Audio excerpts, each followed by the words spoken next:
अब पढ़ते हैं हम एग्जाम्पल 3। एग्जाम्पल 3 के अंदर देखो, ये इस तरीके से आपको एक डायग्राम दे रखा है। इस डायग्राम के अंदर क्या है, टी एक एक्सटर्नल पॉइंट है, टीपी और टी क्यू आपके पास दो टेंजेंट है फ्रॉम एक्सटर्नल पॉइंट टी से, ठीक। और पी क्यू आपके पास है कोड, और इसका जो रेडियस है, सर्कल का सेंटर ओ है, उसका रेडियस जो है वो है 5 सेंटीमीटर। उसका रेडियस कितना है, 5 सेंटीमीटर। फाइनली हमारे को टीपी लेंथ निकालनी है। टीपी लेंथ क्या निकालनी है, टीपी लेंथ। सबसे पहले मैं ये चीज गिवन में लिख रहा हूं, जितना भी है साथ के साथ लिखते जाना।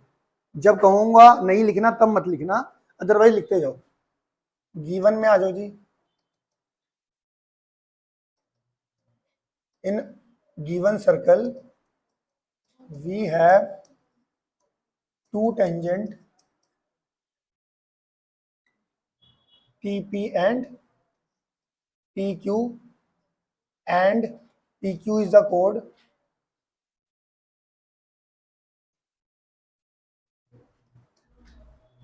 and OP is the radius.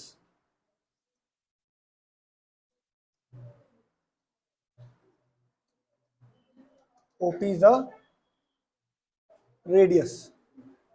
To find में लिखोगे कौन सी लेंथ निकालनी है, टीपी लेंथ निकालनी है, ठीक है जी।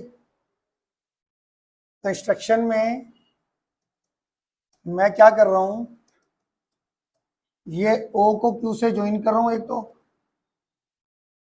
O को Q से ज्वाइन कर रहा हूं,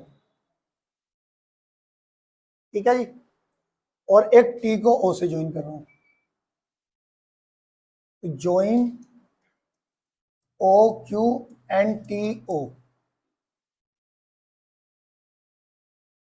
ठीक है जी। इतना ओके हो गया।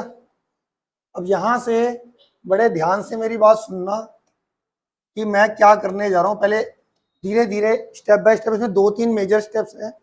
फर्स्ट ऑफ ऑल मैंने आपको एक प्रूफ करवाया था, एक्सटर्नल पॉइंट से अगर length of the tangent equal दिखलानी है, 10.2 थ्योरम।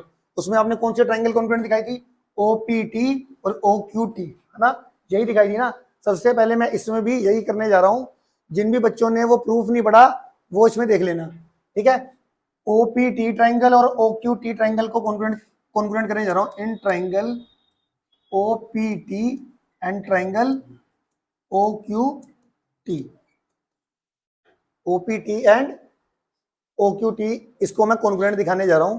क्यों दिखाना जा रहा हूं, लास्ट में दोबारा से जब एक बारी करूंगा ना गो थ्रू, तब आपको सारी कहानी समझ में आ जाएगी। फिलहाल OPT और OQT को क्या करना है, कॉन्ग्रुएंट करना है। तो आपको पता है OP और OQ देख लो क्या है, radii of same circle, radii of same circle. और यहां पे इसको मैं दे रहा हूं एंगल 1 का नाम, इसको दे रहा हूं मैं एंगल 2 का नाम। Angle 1 is equal to angle 2, ये क्या आ जाएगा, ईच 90 डिग्री। ये मेरा कितना आ गया, ईच 90 डिग्री। किससे आया, 10.1 थ्योरम से, ठीक है। क्या स्टेटमेंट है 10.1 थ्योरम की, वहां पे स्टेटमेंट लिखनी है, radius is perpendicular to the tangent through the point of contact. यहां पे लिखना है, radius is perpendicular to the tangent through the point of contact. Angle 1 angle 2 हमारा 90 हो गया, और OT कॉमन हो गया। OT क्या हो गया, कॉमन हो गया। इससे क्या हुआ, triangle OPT is congruent to triangle OQT। ये हो गया, कौन से रूल से हो गया, बाय RHS, है ना। इतना तो किया ही था ना हमने 10.2 थ्योरम पढ़ते हुए भी। अब अगर OPT और OQT ट्राइंगल कॉन्ग्रुएंट है, कॉन्ग्रुएंट दिखा दी ना मैंने RHS से। RHS पता है ना, राइट, दोनों राइट ट्राइंगल थी, दोनों की राइट ट्राइंगल के सामने हाइपोटेनियस कौन सी है, दोनों राइट ट्राइंगल में OT हाइपोटेनियस सेम है, दोनों की इक्वल है, और एक साइड OP OQ के बराबर है। तो हमारा दोनों राइट ट्राइंगल है, दोनों की हाइपोटेनियस इक्वल है, दोनों की एक साइड इक्वल है। तो RHS क्राइटेरिया पता है ना सबको, ठीक हो गया। तो ये ट्राइंगल कॉन्ग्रुएंट होगी। अब अगर क्योंकि ये दो ट्राइंगल कॉन्ग्रुएंट होगी, तो ये वाला जो एंगल होगा, एंगल 3 नाम दे देता हूं, इसको एंगल 4 का नाम दे देता हूं। तो हमारा क्या होगा, angle 3 is equal to angle 4, angle 3 is equal to angle 4 हो जाएगा by CPCT। By CPCT angle 3 is equal to angle 4। समझ में आ रहा है इतना? अगर मैंने OPT ट्राइंगल को और OQT ट्राइंगल को कॉन्ग्रुएंट कर दिया तो भाई सिप्लिसिटी से ये वाला एंगल, इस ट्राइंगल का ये वाला एंगल और इस ट्राइंगल का ये वाला एंगल आपस में बराबर हो जाएंगे। Angle 3 is equal to angle 4 by simplicity. इतना ओके है? यहां तक ठीक है? अब एक ना कॉन्सेप्ट काम करता है। वो कॉन्सेप्ट क्या काम करता है? ये ट्राइंगल TPQ देखो, TPQ, इन ट्राइंगल TPQ के अंदर आपको पता है TPQ एक आइसोसेलेस ट्राइंगल है क्योंकि TP और TQ क्या है आपस में बराबर। एक्सटर्नल पॉइंट से लेंथ ऑफ द टेंजेंट क्या है इक्वल थी, तो ट्राइंगल TPQ क्या होगी? एक आइसोसेलेस ट्राइंगल होगी ना। आइसोसेलेस ट्राइंगल में क्या होता है? दो साइड इक्वल होती है। तो यहाँ पे TP TQ के बराबर है तो मैं TPQ को आइसोसेलेस ट्राइंगल कह सकता हूँ क्योंकि यहाँ पे TP और TQ क्या है बराबर, दो साइड्स इक्वल है तो मैं आइसोसेलेस बोल सकता हूँ। तो यहाँ पर मैं ऐसे लिख सकता हूँ, since triangle TPQ is an isosceles triangle because यहां पे सिंस करके रिजल्ट दो TP is equal to TQ। ठीक है? अब एक फैक्ट क्या काम करता है? अगर एक आइसोसेलेस ट्राइंगल है और उसमें दो साइडें इक्वल हैं TP और TQ, इस TP और TQ का जो एंगल बाइसेक्टर है, ये दोनों साइड इक्वल है ना, तो इनके बीच का एंगल कौन सा हुआ? ये पूरा। और इसका बाइसेक्टर कौन सी साइड जा रही है? ये वाली साइड जा रही है। तो अगर एक आइसोसेलेस ट्राइंगल में जो दो साइड इक्वल हैं और उसके बीच का एंगल का बाइसेक्टर तीसरी वाली साइड को परपेंडिकुलरली बाइसेक्ट करता है, मतलब ये वाली साइड इसके बराबर भी होगी और यहां पर ये 90 डिग्री भी बन रहा होगा। समझ में आई मेरी बात?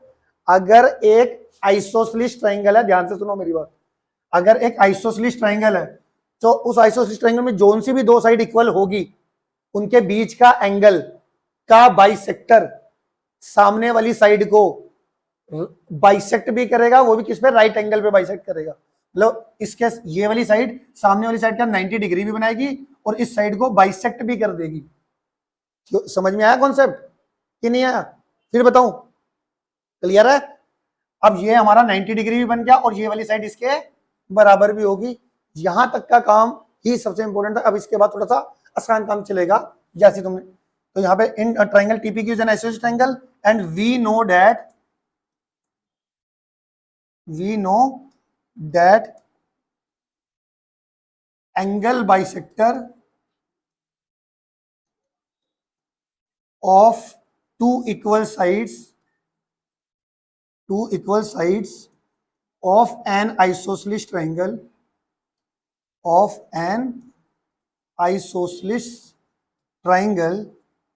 bisect the right bisect the third side. Right bisect the third side. Right bisect the third, right bisector होते हैं, मतलब राइट बाइसेक्ट मैंने बोला। क्या मेरी इतनी बात आपको समझ में आ गई? इसके बाद ये सेम डायग्राम मैं एक यहां पे भी बना देता हूं या हमें बार बार ना देखना पड़े। ठीक है? ये हमारे पास PQ हमारे पास कोड है, ये 8 सेंटीमीटर की है, ये रेडियस है। ठीक है? ये मैंने ये ज्वाइन कर दिया। ठीक है? और यहाँ पे T हमारे पास, बस इसको हमने ये ज्वाइन कर दिया था। ये 90 था, ये 90 था, ये 90 था, ये 90, ये वाली साइड इसके इक्वल है। ठीक है जी? इतना ओके हो गया। अब ये इंपॉर्टेंट क्वेश्चंस में ना 4 नंबर में आता है, तो इसको भी हमने समझ के 3 बार करना है। देखो, अब TP लेंथ निकालनी है। कौन सी लेंथ निकालनी है? TP लेंथ निकालनी है ना। अब इसमें मैं दो राइट ट्राइंगल के अंदर पाइथागोरस लगाने जा रहा हूं, बट उससे पहले मैं इस TP लेंथ को एक्सलेट कर रहा हूं। Let TP is equal to x, और ये टी, इसको मैं कोई नाम दे देता हूं एम, टी से लेके एम तक को नाम दे रहा हूं मैं वाई। टी एम को नाम क्या दे दिया मैंने, टी से लेके एम तक मैंने नाम दे दिया इसको वाई। ठीक है, अब देखो पाइथागोरस में कहां पे लगाने जा रहा हूं, एक तो लगा रहा हूं मैं ओ पी टी के अंदर, in right triangle O P T के अंदर, इसको मैंने एक्स लेट किया, टी से लेके एम तक को मैंने वाई लेट किया, है ना, टी से लेके एम तक को मैंने क्या लेट कर दिया, वाई।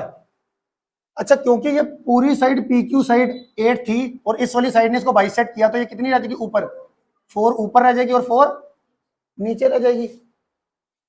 तो इसमें पाइथागोरस लगाने से पहले मैं इसमें लगा देता हूं पाइथागोरस ओ पी एम के अंदर, in right triangle O P M के अंदर 90 डिग्री के सामने क्या है, ये हाइपोटेन्यूस मतलब ओपी, ओपी का square is equal to M O का स्क्वायर प्लस पी एम का स्क्वायर।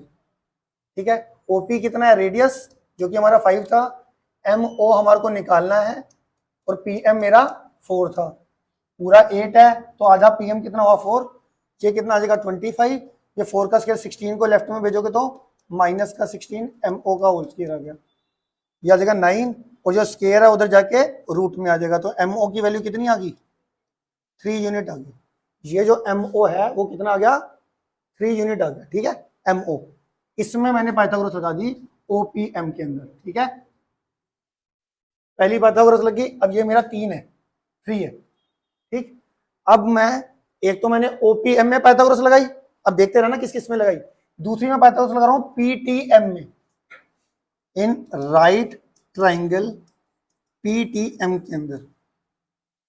पीटीएम में 90 डिग्री कहां पर बन रही है ना, तो उसके सामने वाली हाइपोटेन्यूस कौन सी होगी, पीटी, तो हमारे पास क्या होगा बाय पाइथागोरस पीटी का square is equal to P M का स्क्वायर प्लस टी एम का स्क्वायर, पी एम का स्क्वायर प्लस टी एम का स्क्वायर, है ना। पीटी कितना है हमारा x, पी एम कितना है मेरा 4 का स्क्वायर, और टी एम का स्क्वायर कितना है मेरा y का स्क्वायर। ये मेरी इक्वेशन मैंने 1 दे दी, इसको 4 का स्क्वायर 16 भी लिख सकते हो, ये इक्वेशन मैंने 1 दे दी। एक तो मैंने पाइथागोरस लगा दी, एक तो मैंने ओपीएम में लगाई थी, अब मैंने पीटीएम में लगा दी। तीसरी पाइथागोरस देखो कहां पे लगने वाली है, इक्वेशन में क्या, ओपीटी के अंदर।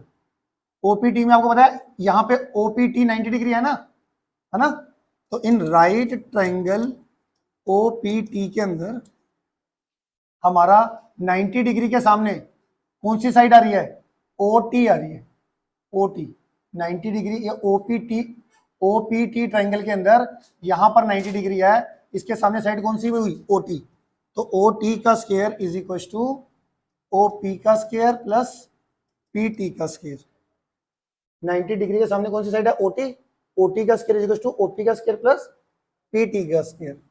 ठीक है, ओपी कितना है 5, पीटी कितना है x का स्क्वायर, और ओटी, ओटी ध्यान से देखना, ओ यहां से लेकर यहां तक है, यहां से लेकर यहां तक y था, ये 3 है, तो ये y प्लस 3 आ गया, y प्लस 3 का होल स्क्वायर।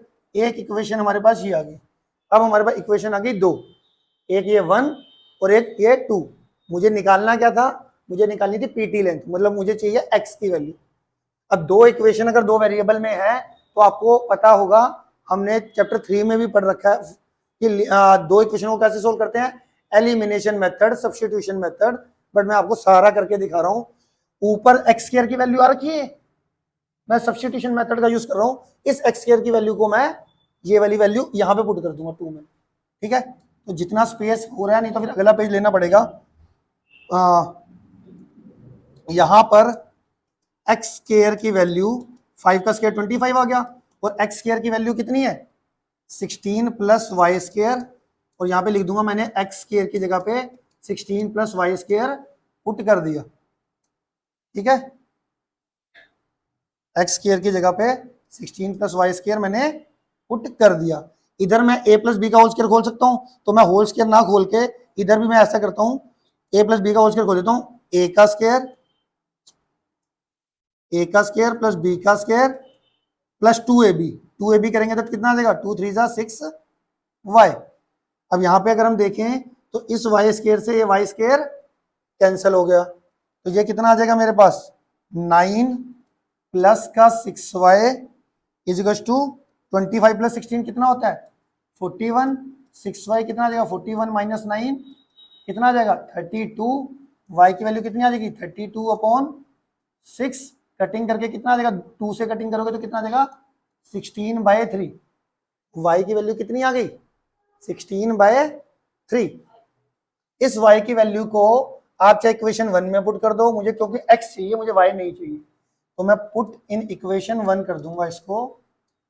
तो यहां पर x square is equal to 16 plus 16/3 का स्केयर, ये कितना आ जाएगा 16 का स्केयर कितना होता है 256 और 3 का स्केयर कितना होता है 9, एलसीएम लोगे तो कितना आ जाएगा 9, और ये 9 को 1 से डिवाइड करोगे 9, 9 16 सा 144, 9 को 9 से डिवाइड करोगे 1 इंटू 256, एक्स स्केयर की वैल्यू ये आ गई।